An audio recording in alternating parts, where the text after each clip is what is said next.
Nursery, ಇನ್ನೊಂದು Humayun's museum ಇದೆ.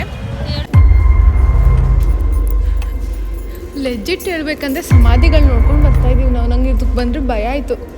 ಆ ಸಮಾಧಿ ಒಟ್ಟೊಟ್ಟಿಗೆ ನೋಡಿ ನಾವು ನೋಡಿದ್ದು ಹುಮಾಯೂನ್ಸ್ ಟಾಂಬ್. ಇದು ಹುಮಾಯೂನ್ಸ್ ಟಾಂಬ್ ನಾವು ನೋಡಿದ್ದು. ಇದೇ ಹುಮಾಯೂನ್ ಟಾಂಬ್ ಅನ್ಸುತ್ತೆ. ನಾವು ಅಲ್ಲಿಂದ ಅದು ಹುಮಾಯೂನ್ಸ್ ಟಾಂಬ್. ಕನ್ಫ್ಯೂಸ್ಡ್.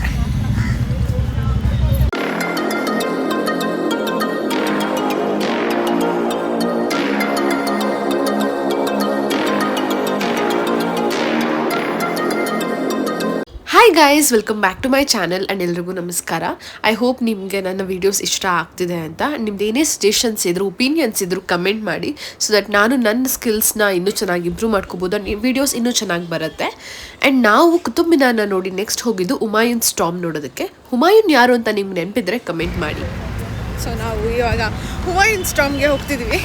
ಇಲ್ಲಿ 3 ಪ್ಲೇಸಸ್ ಇದೆ. Sundar nursery, Humayun's museum. ಅದು ಕನ್ಫ್ಯೂಸ್ ಆಯಿತು ಅಲ್ಲಿ. ಅದು ಸುಂದರ್ ನರ್ಸರಿ, ಇನ್ನೊಂದು ಹುಮಾಯೂನ್ಸ್ ಮ್ಯೂಸಿಯಂ ಇದೆ. ನಾವೀಗ ಹುಮಾಯೂನ್ಸ್ ಟಾಂಬ್ ಎಂಟ್ರಿ ಎಲ್ಲಿದೆ ಅಲ್ಲಿ ಹೋಗ್ತಾ ಇದ್ದೀವಿ. ಕನ್ಫ್ಯೂಸ್. ಕುತುಬ್ ಮಿನಾರಿಂದ ಹುಮಾಯೂನ್ಸ್ ಟಾಂಬ್ ಹತ್ರ ಬರುವಾಗ ನಮಗೆ ಅದು ಹುಮಾಯೂನ್ ಕಾಂಪ್ಲೆಕ್ಸ್ ಗೊತ್ತಿರಲಿಲ್ಲ. ಸೊ ನಮ್ಮನ್ನು ಅವರು ಸುಂದರ್ ನರ್ಸರಿ ಅಂತ ಹತ್ರ ಇಳಿಸ್ಬಿಟ್ರು. ಸುಂದರ್ ನರ್ಸರಿಯಿಂದ ನಾವು ಮತ್ತೆ ನಡ್ಕೊಂಡು ಹುಮಾಯೂನ್ಸ್ ಮ್ಯೂಸಿಯಂ ಹತ್ರ ಬಂದ್ವಿ. ಅವರು ಇಲ್ದೂ ಅಲ್ಲ ಎಂಟ್ರಿ, ನೀವು ಬೇರೆ ಕಡೆ ಹೋಗಬೇಕು ಅಂತ ಹೇಳಿದ್ರು. ಮತ್ತೆ ಸೊ ಟಾಂಬ್ ಹತ್ರ ಹುಡ್ಕೊಂಡು ಬಂದ್ವಿ. ನೀವು ಹತ್ರ ಮಾಡ್ಕೋಬೇಡಿ, ಬಿಕಾಸ್ ಇಟ್ ವಾಸ್ ಲೈಕ್ ತುಂಬ ದೂರ ಇದೆ ಅರೌಂಡ್. ಅದು ಒಂದು ದೊಡ್ಡ ಕಾಂಪ್ಲೆಕ್ಸ್ ಇದೆ. ಸೊ ಆ ಥರ ಮಾಡ್ಕೋಬೇಡಿ, ಕರೆಕ್ಟ್ ಪ್ಲೇಸಲ್ಲಿ ಇಳ್ಕೊಳ್ಳಿ. ಸೊ ಇಲ್ಲೂ ಎಂಟ್ರಿ ಫೀಸ್ ಇತ್ತು. ಎಲ್ಲ ಕಡೆನೂ ಎಂಟ್ರಿ ಫೀ ಇದೆ ಆಲ್ಮೋಸ್ಟ್. ಬಟ್ ಅವ್ರು ನೀಟಾಗಿ ಮೇಂಟೈನ್ ಮಾಡ್ತಿರೋದ್ರಿಂದ ವರ್ತಿ ಅಂತ ಅನಿಸುತ್ತೆ. ಸೊ ನಾವು ಸೇಮ್ ASI ಪೇ ಯು ಮನಿಯಲ್ಲಿ ಟಿಕೆಟ್ ತೊಗೊಂಡು ಒಳಗೆ ಹೋದ್ವಿ.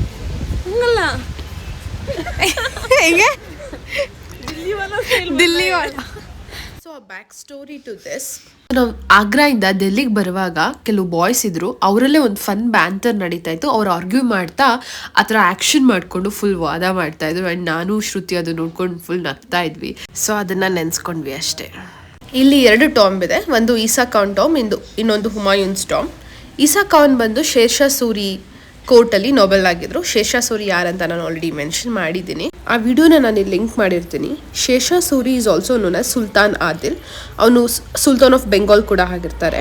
ಅವರು ಮೊಘಲ್ಸಲ್ಲಿ ಹುಮಾಯೂನ್ ಕಿಂಗ್ ಆಗಿದ್ದಾಗ ರೂಲಿಂಗ್ ಫ್ರಮ್ ಡೆಲ್ಲಿಯನ್ನು ಅಟ್ಯಾಕ್ ಮಾಡ್ತಾರೆ.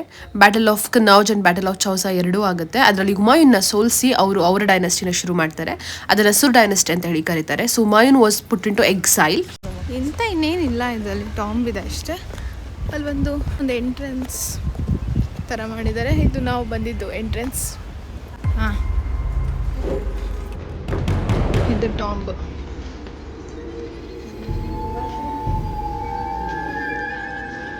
ಲೆಜಿಟ್ ಹೇಳ್ಬೇಕಂದ್ರೆ ಸಮಾಧಿಗಳು ನೋಡ್ಕೊಂಡು ಬರ್ತಾ ಇದೀವಿ ನಾವು. ನಂಗೆ ಇದಕ್ಕೆ ಬಂದರೆ ಭಯ ಆಯಿತು.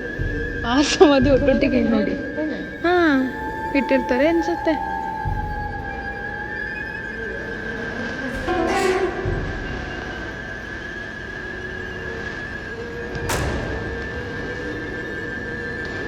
ಇದು ಸೀಕ್ರೆಟ್ ಡೋರ್ ಥರ ಕಾಣಿಸ್ತಿದೆ. ಹಾಂ, ಇನ್ನೆಂತ ಇಲ್ಲ ಅಂದರೆ ಇಷ್ಟೊಂದು ಒಟ್ಟಿಗೆ ನೋಡಿದ್ದಿಲ್ಲ. 6 ಗೊತ್ತಾ ಒಂದು ಎಂಟ್ರೆನ್ಸ್.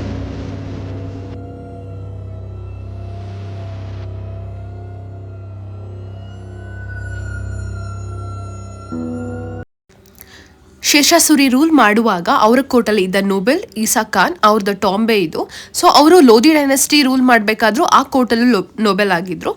ಲೋಧಿ ಡೈನೆಸ್ಟಿ ಆದಮೇಲೆ ಬರೋದು ಮೊಘಲ್ಸ್. ಸೊ ಇಬ್ರಾಹಿಂ ಲೋಧಿ ಮತ್ತು ಬಾಬರ್ಗೂ ಫೈಟ್ ಆಗುತ್ತೆ. ಬಾಬರ್ ವಿನ್ ಆಗ್ತಾರೆ, ಮೊಘಲ್ ಸಾಮ್ರಾಜ್ಯನ ಶುರು ಮಾಡ್ತಾರೆ. ಅದಾದಮೇಲೆ ಮತ್ತೆ ಬಾಬರ್ ಮಗ ಹುಮಾಯೂನ್ಗೆ ಶೇರ್ಷಾ ಸೂರಿಗೂ ಫೈಟ್ ಆಗುತ್ತೆ. ಅದು ಹುಮಾಯೂನ್ನ ಸೋಲಿಸಿ ಶೇರ್ಷಾ ಸೂರಿ ಅವರ ಸುರ್ ಡೈನೆಸ್ಟಿನ ಶುರು ಮಾಡ್ತಾರೆ. ಸೊ ಅಲ್ಲಿ ಮತ್ತೆ ಈಸಾ ಖಾನ್ ಕೋರ್ಟಲ್ಲಿ ನೊಬೆಲ್ ಆಗಿ ಇರ್ತಾರೆ. ಇದು ಆಗತ್ತೆ ಆದರೆ ಮಾಡಲ್ಲ. ಹಂಗಾಗ್ತಿತ್ತು, ಅದಕ್ಕೆ ನೋಡಿ ನಾನು ಜಂಪ್ ಮಾಡಿದ್ದೀನಿ. ಅದೇ ನಂಗೆ ಗೊತ್ತಿತ್ತಲ್ಲ, ಕನ್ಫರ್ಮಿಟಿ ಆಲ್ರೆಡಿ. ನನಗೆ ಅದಿರಲಿಲ್ಲ. ನೆಕ್ಸ್ಟ್ ಇರೋದು ಬೂ ಹಲಿಮಾಸ್ ಟಾಂಬ್ ಆ್ಯಂಡ್ ಮಾಸ್ಕ್. ಸೊ ಇದನ್ನ ಬೂ ಹಲಿಮಾ ಎನ್ಕ್ಲೋಷರ್ ಅಂತ ಹೇಳಿ ಕರೀತಾರೆ. ಈ ಡೋರ್ ಕ್ಲೋಸ್ ಆಗಿತ್ತು. ಈ ಎಂಟ್ರೆನ್ಸ್ನ ಒಡೆದು ಹಾಕಿ ಓಪನ್ ಮಾಡಿ ಅಬು ಹಲೀಮಾ ಸ್ಟಾಮ್ ಮತ್ತು ಮಾಸ್ಕ್ಗೆ ಮತ್ತು ಹುಮಾಯೂನ್ ಸ್ಟಾಮ್ಗೆ ಒಂದು ಸರ್ಕ್ಯುಲರ್ ಎಂಟ್ರೆನ್ಸ್ ಮಾಡಬೇಕು ಅಂತ ಇದನ್ನು ಹೊಡೆದಾಕಿದ್ದಾರೆ. So that shouldn't have done, because ಒಂದು ಹಿಸ್ಟಾರಿಕಲ್ ಸೈಟ್ ಅಂತ ಅಂದರೆ ಅದನ್ನು ಹಾಗೆ ಬಿಡಬೇಕು. But anyway they have done that. So ಈ ಎಂಟ್ರೆನ್ಸಿಂದ ನಾವು ಒಳಗೆ ಹೋದರೆ ನಮಗಲ್ಲಿ ಅಬು ಹಲೀಮಾಸ್ ಟಾಮ್ ಮತ್ತು ಪ್ರಯರ್ ಹಾಲ್ ಅಥವಾ ಮಾಸ್ಕ್ ಕಾಣಿಸುತ್ತೆ. ಈ ಅಪ್ಲಿಫ್ಟೆಡ್ ಪ್ಲ್ಯಾಟ್ಫಾರ್ಮ್ ಏನಿದೆ ಅದ್ರ ಮೇಲಿರೋದೆ ಪ್ರಯರ್ ಹಾಲ್ ಅಥವಾ ಮಾಸ್ಕ್. ಸೊ ಅಲ್ಲಿ ತುಂಬ ಜನ ಪ್ರಯರ್ ಆಲ್ರೆಡಿ ಮಾಡ್ತಾಯಿದ್ರು. ನಾವು ಅದ್ರ ಮೇಲೆಲ್ಲ ಹೋಗೋಕ್ಕೆ ಹೋಗಲಿಲ್ಲ, ನಮ್ಗಲ್ಲಿ ಅಲೋ ಇರುತ್ತಾ ಏನೋ ಗೊತ್ತಿಲ್ಲ. ಸೊ ಅದ್ರ ಪಕ್ಕದಲ್ಲಿರೋದು ಅಬು ಹಲೀಮಾಸ್ ಸ್ಟಾಂಪ್. ಸೊ ನಾವು ಅಲ್ಲಿವರೆಗೂ ಹೋಗಲಿಲ್ಲ. ಇಲ್ಲಿಂದ ಹೋದರೆ ನಮಗೆ ಹುಮಾಯೂನ್ ಸ್ಟಾಂಪ್ ಎಂಟ್ರೆನ್ಸ್ಗೂ ಸಿಗುತ್ತೆ. ಸೊ ಇದು ಈ ಒಂದು ಪ್ಲೇಸಲ್ಲಿ ನಾವು ಹೋದ್ವಿ. ಇದು ಇದೇ ಹುಮಾಯೂನ್ ಟಾಮ್ ಎಲ್ಲ ಅನ್ಸುತ್ತೆ. ನಾವು ಅಲ್ಲಿಂದ ಎಂಟ್ರೆನ್ಸ್ ಆ ಕಡೆಯಿಂದ ಬರ್ತಿದ್ದಾರೆ, ನಾವು ಅಲ್ಲಿ ಒಳಗೆ ಹೋಗಿ ಸುತ್ಕೊಂಡು ಈ ಕಡೆ ಬಂದ್ವಿ. ಸೊ ಅದು ಹುಮಾಯೂನ್ ಸ್ಟಾಮ್. ಹುಮಾಯೂನ್ ಸ್ಟಾಮ್ ಎಂಟ್ರೆನ್ಸಲ್ಲಿ ಎಕ್ಸಿಬಿಟ್ ಥರ ಮಾಡಿ ಅದರದ್ದು ಓವರ್ ದ ಇಯರ್ಸ್ ಹೇಗೆ ಕಾಣಿಸ್ತಿತ್ತು ಅಂತ ಸ್ವಲ್ಪ ಫೋಟೋಸ್ ಹಾಕಿ ಮತ್ತು ಮಿನಿಯೇಚರ್ಸ್ನ ಹಾಕಿ ಎಕ್ಸಿಬಿಟ್ ಮಾಡಿದ್ದಾರೆ. ಹುಮಾಯೂನ್ ಸ್ಟಾಮ್ ಎಂಟ್ರೆನ್ಸ್ ಕೂಡ ತಾಜ್ ಮಹಲ್ ಥರನೇ ಇದೆ. But Humayun storm first build ಆಗಿರೋದು ಅರೌಂಡ್ 1530s. ಹುಮಾಯೂನ್ ಬರ್ತಾರೆ, ಹುಮಾಯೂನ್ ಆದಮೇಲೆ ಅಕ್ಬರ್ ಆದಮೇಲೆ ಜಹಾಂಗೀರ್ ಆದಮೇಲೆ ಶಹಜಹಾನ್ ಬರೋದು. ಸೊ ಆಲ್ಮೋಸ್ಟ್ 3 ಪೀಳಿಗೆಗಳು ಜನರೇಷನ್ ಆದಮೇಲೆ ತಾಜ್ ಮಹಲ್ ಬರುತ್ತೆ. ಸೊ ಹುಮಾಯೂನ್ ಸ್ಟಾಮ್ಗಲ್ಲೂ 4 ದರ್ವಾಜಗಳ ಥರ ಮಾಡಿದ್ದಾರೆ. ಇದು ಒಂದು ದರ್ವಾಜ ನಾವು ಎಂಟ್ರಿ ಕೊಟ್ಟಿದ್ದು. ಹುಮಾಯೂನ್ ಸ್ಟಾಮ್ ಮುಂದೆನೂ ಈ ಬಾಗ್ ಅಂತಾರೆ, ಈ ಪಾರ್ಕ್ ಥರ ಮಾಡಿರೋದನ್ನು. ಸೊ ಅದು ತುಂಬ ಚೆನ್ನಾಗಿದೆ. ಸೇಮ್ ಲೈಕ್ ತಾಜ್ ಮಹಲ್ ಥರನೇ ಇದು ಕಾಣಿಸುತ್ತೆ. ಆ್ಯಂಡ್ ಇದನ್ನು ಡಿಸೈನ್ ಮಾಡೋದು ಹುಮಾಯೂನ್ ಅಲ್ಲ. ಸೊ ನಾವು ಬೇರೆ ಟಾಮ್ಸ್ನ ನೋಡಿದ್ರೆ ಅವ್ರದ್ದು ಟಾಮ್ಗಳನ್ನ ಅವರೇ ಹೇಗೆ ಕಾಣಿಸ್ಬೇಕು, ಹೇಗಿರಬೇಕು ಅಂತೆಲ್ಲ ಅವರೇ ಪ್ಲ್ಯಾನ್ ಮಾಡ್ಕೊಂಡಿದ್ದಾರೆ. ಬಟ್ ಇದನ್ನು ಪ್ಲ್ಯಾನ್ ಮಾಡೋದು ಅಥವಾ ಇದನ್ನು ಕನ್ಸ್ಟ್ರಕ್ಷನ್ಗೆ ಒತ್ತು ಜಾಸ್ತಿ ಕೊಡೋದು his first wife or also consort wife ಅಂತ ಹೇಳ್ತಾರೆ. ಅಂದರೆ ಪಟ್ಟದ ರಾಣಿ ಅಂತ ಹೇಳ್ತಾರಲ್ವಾ, ಕ್ವೀನ್ ಅವರು. ಸೊ ಅವ್ರಿಗೆ ಅದರಲ್ಲೂ ಮೊಘಲ್ಸಲ್ಲೂ ತುಂಬ ಜನ ಕ್ವೀನ್ಸ್ ಇರ್ತಾರೆ ಮತ್ತು ಕನ್ಕುಬೈನ್ಸ್ ಇರ್ತಾರೆ. ಸೊ ಇವರು ಅವರ ಕನ್ಸಾರ್ಟ್ ವೈಫ್. ಸೊ ಅವರು ಇದನ್ನು ಪ್ಲ್ಯಾನ್ ಮಾಡೋದು. ಇದಕ್ಕೆ ಆರ್ಕಿಟೆಕ್ಟ್ ಬಂದು ಪರ್ಷಿಯನ್ ಮಿರಾಕ್ ಮಿರ್ಜಾ ಗಿಯಾಸ್ ಮತ್ತು ಸೈಯದ್ ಮೊಹಮ್ಮದ್ ಅಂತ, ಇವರಿಬ್ಬರು ಪರ್ಷಿಯನ್ ಆರ್ಕಿಟೆಕ್ಟ್. ಸೊ ಇದು ಕನ್ಸ್ಟ್ರಕ್ಟ್ ಆಗಿರೋದು ಪರ್ಷಿಯನ್ ಮತ್ತು ಮೊಘಲ್ ಆರ್ಕಿಟೆಕ್ಚರ್, ಎರಡೂ ಆರ್ಕಿಟೆಕ್ಚರ್ನ ಕಂಬೈನ್ ಮಾಡಿದ್ದಾರೆ. Also first garden Tom constructed in Indian sub continent ಅಂತ ಹೇಳ್ತಾರೆ. ಅಂದರೆ ನಾವು ನೋಡಿದ್ರೆ ಇದ್ರ ಮುಂದೆ ಗಾರ್ಡನ್ ಇದೆ ಆ್ಯಂಡ್ ಈ ಟಾಮ್ ಕೂಡ ಕನ್ಸ್ಟ್ರಕ್ಟ್ ಆಗಿದೆ. So it was the first one in India constructed like this. ಇದು ದೆಹಲಿಯಲ್ಲಿರೋದು ಆಬ್ವಿಯಸ್ಲಿ. ನಾನು ಹೇಳಿದಾಗೆ 4 ಕಡೆ 4 ದರ್ವಾಜಸ್ ಥರ ಮಾಡಿದ್ದಾರೆ ಅಂತ. ಇದು 3.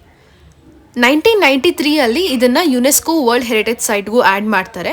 ಅದಾದಮೇಲೆ ಇಲ್ಲಿ ತುಂಬ ರಿಸ್ಟೋರೇಷನ್ ವರ್ಕ್ಸ್ ನಡೆಯುತ್ತೆ. ಏನಾದರೂ ಪ್ರಾಬ್ಲಮ್ ಆಗಿದ್ರೆ, ಡ್ಯಾಮೇಜ್ ಆಗಿದ್ದರೆ ಅದನ್ನು ರಿಸ್ಟೋರ್ ಮಾಡೋಕ್ಕೆ ಟ್ರೈ ಮಾಡಿದ್ದಾರೆ.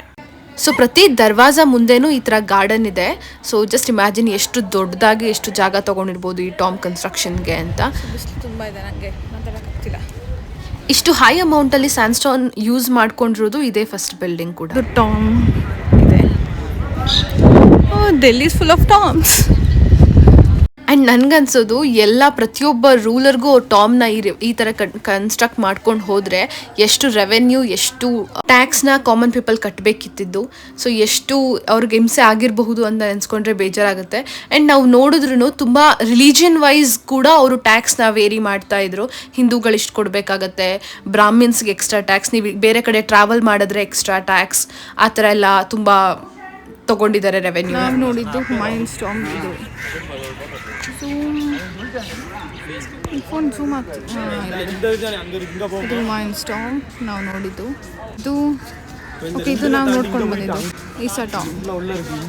ಇದು ಅದರದ್ದು ಎಂಟ್ರೆನ್ಸ್ ಹತ್ರ ಇದು these are some of the photos of the same place. I think ಇದು ನೋಡಿಲ್ಲ, ಇದೇನು ಅಂತ ಆ ಕಡೆ ಎಲ್ಲ ಇದೆ ಅನಿಸುತ್ತೆ.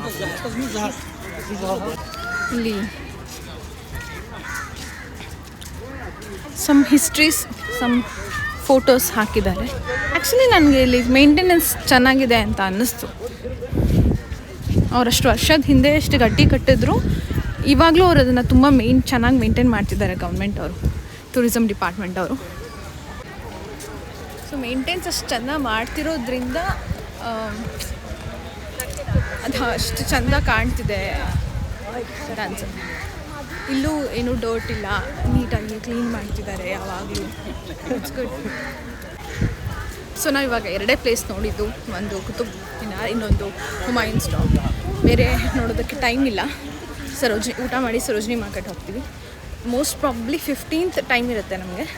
15th ರಿಟರ್ನ್ ಬಂದಾಗ ನನ್ನದು ಫ್ಲೈಟ್ ಇರೋದು ಲೇಟ್. ಹಾಗಾಗಿ ಅವತ್ತು ಇಂಡಿಯಾ ಗೇಟ್, ಲೋಟಸ್ ಮಹಲ್, ಆದರೆ ರಾಷ್ಟ್ರಪತಿ ಭವನ್ ಅದು ಇದು ನೋಡೋಣ ಅಂತ ಐ ಆಮ್ ಥಿಂಕಿಂಗ್. ನೋಡೋಣ ಏನಾಗುತ್ತೆ. ಅವರಿಬ್ರದ್ದು ಇನ್ನೂ ಫ್ಲೈಟ್ ಬುಕ್ ಮಾಡಿಲ್ಲ, ಸೊ ಅವ್ರದ್ದು ಟೈಮಿಂಗ್ ನೋಡ್ಕೋಬೇಕು. ನೋಡಿಕೊಂಡು thinking to plan like that. Snap ಅಲ್ಲ ವೀಡಿಯೋ. ಸುಸ್ತಾಗ್ಬಿತ್ತಾ? ಸ್ವಲ್ಪ ಅಷ್ಟೇ. ಇನ್ನು ಸರೋಜಿನಿ ಮಾರ್ಕೆಟ್ ಹೋಗಬೇಕು ಅನ್ನೋ ಎಕ್ಸೈಟ್ಮೆಂಟಲ್ಲಿ ಕೂತಿದ್ದೀವಿ. ತುಂಬ ಶಾಪಿಂಗ್ ಇದೆ, ಎಕ್ಸೈಟ್ಮೆಂಟು ಸುಸ್ತಾಗುತ್ತೆ ಅಂತ. ಈಗ ಹೋಗ್ಬೇಕು, ಸೀದಾ ಹೋಗೋದು ನಾವು. ಓಕೆ ಗೈಸ್, ಅಲ್ಲಿ ಊಟ ಮಾಡಬೇಕು. ನಡೀರಿ ಇದೇಳಿ ಒಂದು snap. So much guys for watching this video. ಬೇರೆ ವಿಡಿಯೋಸ್ನು ಚೆಕ್ ಮಾಡಿ, ನಿಮ್ಗೆ ಏನು ಅನಿಸುತ್ತೆ ಹೇಳಿ, ಕಮೆಂಟ್ ಮಾಡಿ, ಸಬ್ಸ್ಕ್ರೈಬ್ ಮಾಡಿ ನನ್ನ ಚಾನಲ್ಗೆ, and please give love, support. ಹೀಗೆ thank you so much. Bye.